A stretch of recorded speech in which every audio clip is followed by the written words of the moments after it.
një udhëtim muzikor në përbot, me pjesët më të famshme botërore, dhe janë aranxuar, jo vetëm për orkestrën time, po i kemi aranxuar edhe për orkestrën e RTS-s. Praktikisht është orkestra jonë dhe na rrethon orkestra e RTS-s. Është një, mund ta them me sinqeritet të plotë, është koncerti më i bukur që kam realizuar deri sot në jetën time.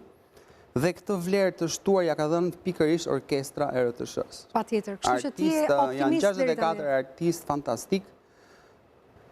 Ndihet që janë mësuar me muzikën e lehtë, perceptohet, domethënë mënyra se si e trajtojnë, mënyra se si ekzekutojnë, lexojnë me shikim të parë, domethënë është tjetër nivel, është janë virtuoz, sepse ata përballojnë gjithashtu dhe festivalet tona të këngës drejt për drejt çdo vit, duke bërë bashkë aty çdo lloj timbri dhe ngjyre muzikore që sjellin kompozitorët, duke përfituar nga muzika e lehtë, nga ritmet e kësaj muzike dhe ata janë mësuar me këto. Festivali unë mendoj që është komplet ndryshe.